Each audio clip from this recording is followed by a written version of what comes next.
Radha मनंद सामृत channel के सभी श्रोताओं को मेरी श्री राधे। बंधुओं, आज का प्रश्न है कि मेरी भक्ति को कोई समझ नहीं पाता। अगर मैं अपनी अनुभूतियाँ या अनुभव किसी से शेयर करता हूँ तो वो मेरा मजाक बनाते हैं, मुझ पर हंसते हैं और मुझे कोई उत्तर ठीक से नहीं दे पाते। और क्योंकि वो मजाक उड़ाते हैं इसीलिए मैं डिप्रेशन में आ जाता हूँ। तो सबसे पहले मुझे आपसे ये पूछना है कि आपको अपनी भक्ति को किसी और को समझाना ही क्यों है? आपको अपनी जो अनुभूतियाँ और अनुभव हैं वो किसी ऐसे लोगों से शेयर करने ही क्यों हैं जो समझ ही नहीं सकते? देखो, भक्ति जो है वो भक्त और भगवान का रिलेशनशिप है। हर भक्त के अपने एक स्तर होता है और उसी स्तर के हिसाब से उन्हें अनुभूति या अनुभव होते हैं। तो ज़रूरी नहीं है कि हर भक्त का स्तर एक जैसा हो, हर भक्त की अनुभूति या अनुभव एक जैसे हों। बहुत अलग अलग भी हो सकते हैं और सेम भी हो सकते हैं। लेकिन ऐसा हो सकता है कि आप जिनसे अपनी अनुभूतियाँ या अपने अनुभव शेयर करते हैं वो आपके स्तर के ना हो, इसीलिए वो उन्हें समझ नहीं पाते हैं और मजाक उड़ा देते हैं। तो आपको ऐसे लोगों से अपने अनुभव या अनुभूतियाँ शेयर करनी है जो लाइक माइंड हो, जिनको कुछ कुछ अनुभव आप जैसे हुए हों। जो आपके स्तर के ही नहीं है वो आपकी बात को कैसे समझेंगे? और उनकी नासमझी के कारण आप क्यों डिप्रेशन में जाते हैं? देखो, मैंने कहीं एक बात पढ़ी थी कि अगर कभी ऐसा हो कि आप बाहर की दुनिया के किसी संत पर, किसी गुरु पर विश्वास ना कर सके, आपका विश्वास ना बैठे, आपकी श्रद्धा डोलने लगे, आपकी आस्था डोलने लगे, आपको लगने लगे कि मेरा विश्वास भगवान से उठ रहा है या कम हो रहा है या कुछ ऐसा आपको लगने लगे, तो आपको किसी न किसी ग्रंथ का सहारा ले लेना चाहिए। और उसमें भी मैं आपको सजेस्ट करूँगी कि आप जब किसी ग्रंथ को पढ़ना चाहते हैं इस कारण से कि आपका मन कुछ परेशान सा है, कुछ आपको समझ नहीं आ रहा है कि मैं अपनी भक्ति को आगे कैसे बढ़ाऊं, आपको कुछ सोर्स नहीं मिल रहा है, तो आप भक्तमाल जी की शरण में जाइए। टूटते हुए विश्वास को, डोलती हुई श्रद्धा को, भटकती हुई आस्था को भक्तमाल जी फिर से स्थिर कर देती हैं। भक्तमाल जी में इतने प्यारे प्यारे भक्त चरित्र हैं कि आप उनको पढ़ते ही बिल्कुल आपका मन जो है वो शांत और स्थिर हो जाएगा। भगवान और भक्त के बीच की हुई बातें, भक्त और भगवान के बीच का मिलन, भक्त और भगवान के बीच में हुई लीलाएं आपके विश्वास को फिर से बढ़ा देंगी, स्थिर कर देंगी, आपका मन आनंद से भर देंगी। इसीलिए पर्सनली मैं आपको यही सजेस्ट करूंगी कि आप श्री भक्तमाल जी का अध्ययन करना शुरू कर दें, स्व अध्ययन करना शुरू करें। आप सिर्फ श्री भक्तमाल जी का सहारा लीजिए, श्रीमद् भागवत जी पढ़िए, श्री गीता जी का अध्ययन, स्व अध्ययन कीजिए। उसी से आपके मन के जितने भी प्रश्न हैं, जितनी भी अनुभूतियाँ आपको होती हैं, वो सब समझ में आने लगेंगी। आपके सारे संशय अपने आप हटने लगेंगे स्व अध्ययन से। क्योंकि आजकल बाहर ऐसे बहुत संत भी नहीं है जो कि जिनको हम वैसी की वैसी अवस्था अपनी बता सकें और वो वैसे का वैसे समझ सकें।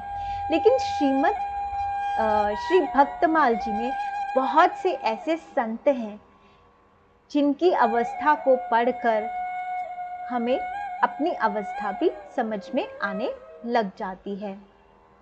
और पर्सनली मुझे जिनकी कथा में अपने मन के प्रश्नों के उत्तर मिल जाते हैं वो हैं श्री राजेंद्र दास जी, क्योंकि वो मूल से ही भक्तों की कथा, श्री भक्तमाल जी के चरित्र बताते हैं और बहुत सारे भक्तों के बातें बताते हैं जिनसे हमें पता चल जाता है कि क्या असल में संत होते हैं। संत, देखो, सच्चे और भगवत प्राप्त संतों के चरित्र सुनेंगे या आप उनके पास जाकर बैठेंगे तो आपकी भक्ति को एक बूस्टिंग मिलेगी, आपकी भक्ति को सहारा मिलेगा, आपकी भक्ति की चिंगारी को हवा मिलेगी। क्योंकि आजकल कभी हम जाते हैं तो ऐसा लगता है कि उस चिंगारी को बुझाने की कोशिश की जा रही है। हमें यथार्थ बातें नहीं बताई जाती, हमें स्वार्थार्थ बातें बताई जाती हैं। तो यदि हम सच्चे संतों की शरण में जाते हैं, भगवत प्राप्त संतों की शरण में जाते हैं, तो हमारी भक्ति को बूस्टिंग मिलती है। और खुद से अध्ययन करने की तो बात ही कुछ और होती है, क्योंकि कथा में एक लिमिटेड टाइम होता है, वो हमें कुछ लिमिटेड बातें ही बता सकते हैं। लेकिन अगर आप स्वयं अध्ययन करेंगे श्रीमद् भागवत जी का, गीता जी का या श्री भक्तमाल जी का, तो आप देखेंगे कि उनमें जितना हमें 7 दिनों में सुनने को मिलता है, उससे कहीं परसेंटेज ज़्यादा ज्ञान है, ज़्यादा आनंद है।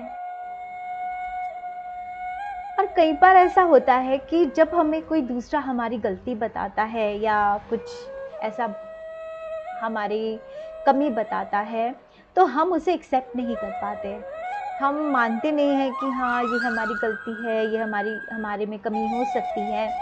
लेकिन जब आप भागवत जी या भक्तमाल जी का या गीता जी का आप खुद से अध्ययन करते हैं, तो उस समय आप अपना खुद का निरीक्षण कर रहे होते हैं और आप खुद ही होते हैं जो आप समझ रहे होते हैं कि हाँ, ये ऐसा लिखा है, ये ऐसा होना चाहिए, लेकिन मेरे अंदर ऐसा नहीं है, मुझे इस चीज़ को अपने अंदर लेकर आना है।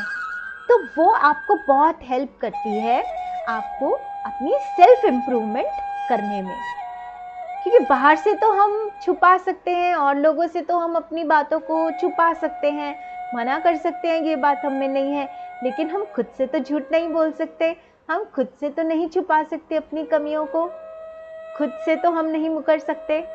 तो ये भागवत जी या श्रीमद् भक्तमाल जी आप पढ़ेंगे, गीता जी आप पढ़ेंगे, तो आपको सेल्फ इम्प्रूवमेंट करने का एक बहुत अच्छा मौका मिलेगा। आपको कोशिश भी नहीं करनी पड़ेगी, वो सब चीज़ें अपने आप आपके अंदर आती जाएंगी स्व अध्ययन करने से।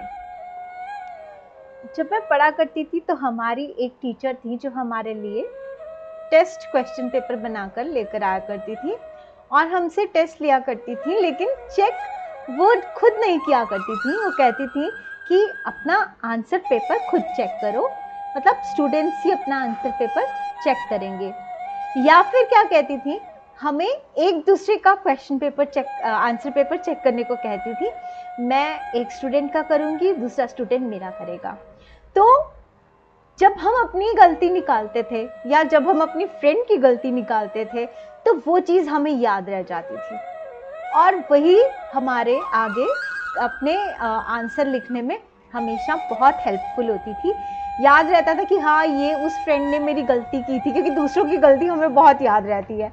अपनी चाहे फिर भी हम भूल जाएं, लेकिन दूसरों की गलतियाँ निकालना हमें बहुत मज़ा आता है और फिर निकाल के उनको याद रखने में भी बहुत मज़ा आता है और उनको बार बार याद दिलाने में भी बहुत मज़ा आता है। तो ये चीज़ उन्होंने अप्लाई की थी हमें अच्छी तरह से पढ़ाने के लिए कि अपने फ्रेंड्स के क्वेश्चन पेपर चेक करो या फिर अपना आंसर पेपर जो है वो चेक करो। तो यही चीज़ हमें ग्रंथ पढ़ते हुए भी अप्लाई करनी है।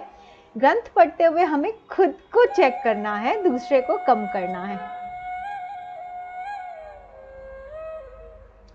और ग्रंथ के स्व अध्ययन करने का एक और बहुत बड़ा फायदा है।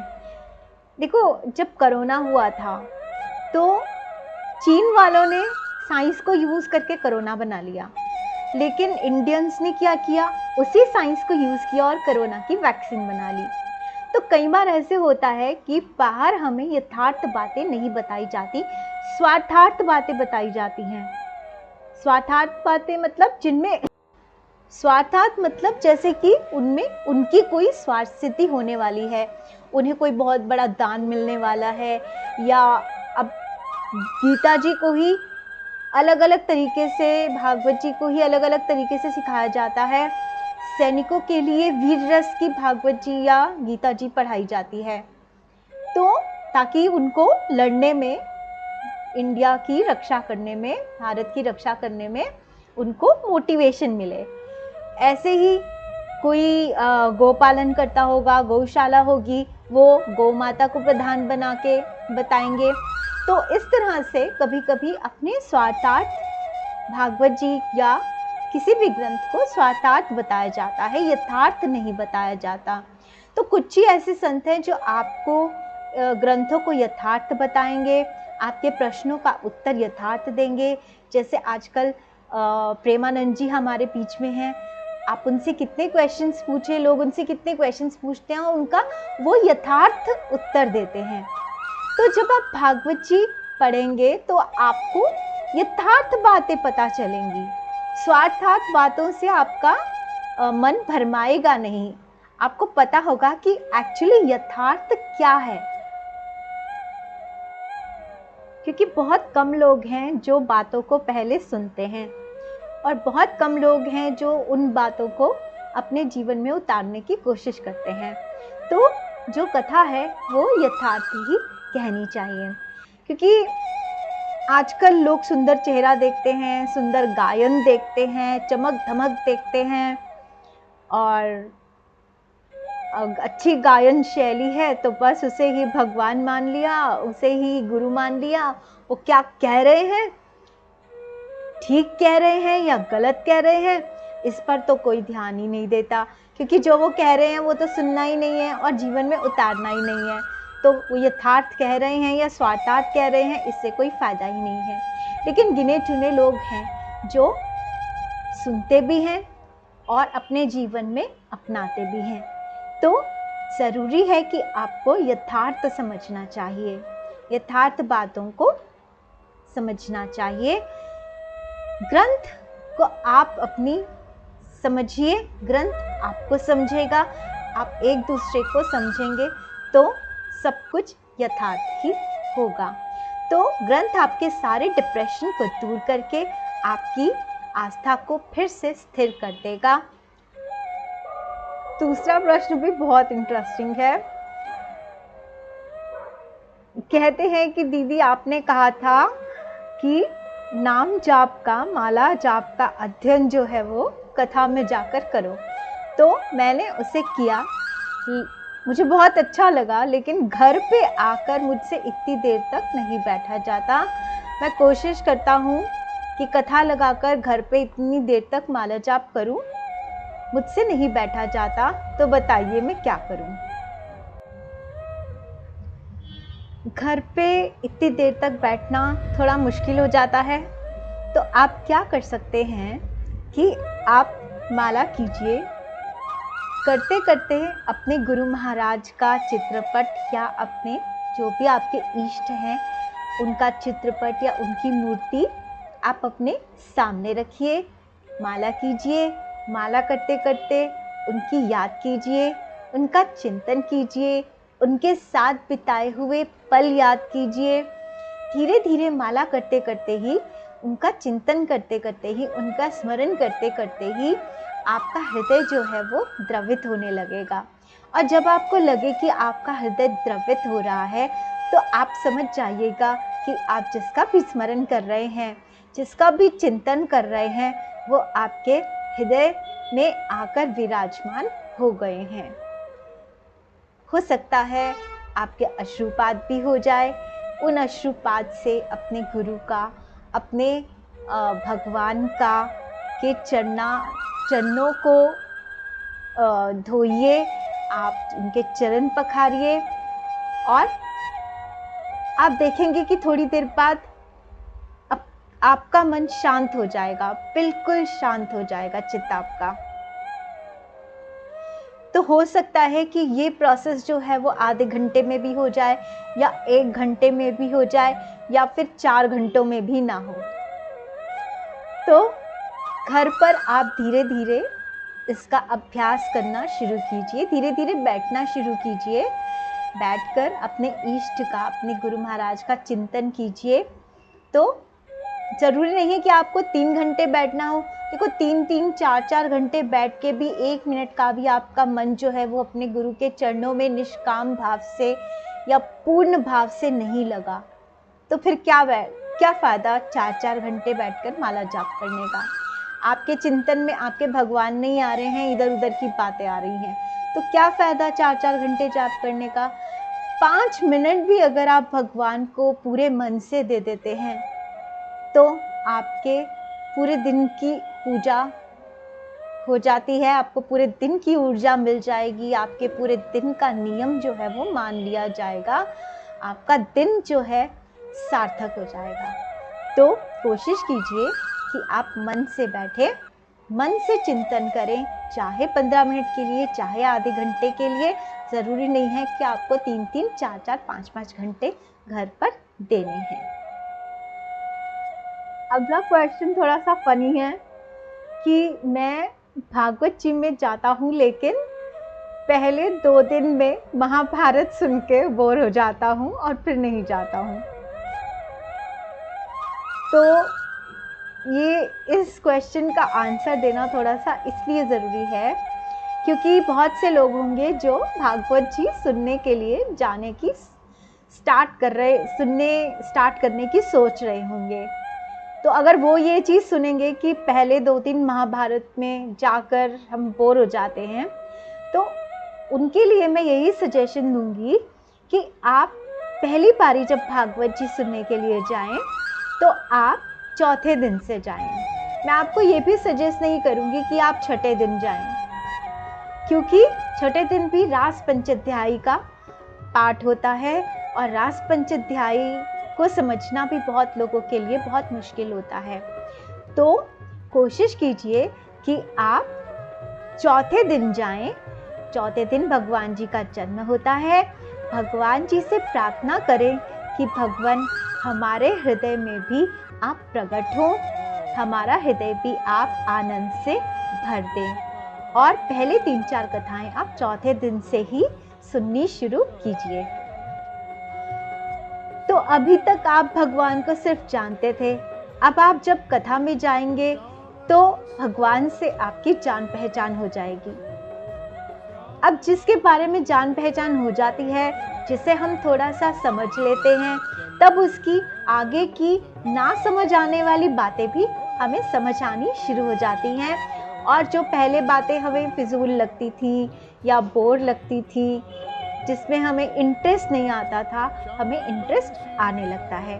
तो जब आप चौथे, पाँचवें, छठे, सातवें दिन 4-5 कथाएं ऐसे अटेंड कर लेंगे तो ऑटोमेटिकली आपका मन जो है वो पहले दिन से कथा सुनने के लिए करने लगेगा और फिर आप बोर नहीं होंगे, आपको बहुत अच्छा लगेगा और पहले से ज़्यादा आपको लगेगा कि आपका मन जो है कथा में रंग गया है। तो कोशिश कीजिए कि चौथी कथा से जाना शुरू करें और भगवान जी से प्रार्थना कीजिए कि हमारे मन में प्रकट होके हमें भी आप अपने आनंद की अनुभूति कराइए और आपका मन जो है वो कथा में लगने लगेगा। तो आज के लिए इतना ही। आगे आपको कोई प्रश्न हो तो आप ज़रूर पूछिए और लाइक कीजिए, शेयर कीजिए वीडियो को, कमेंट भी किया कीजिए। तो आगे आने वाली वीडियो तक श्री राधे।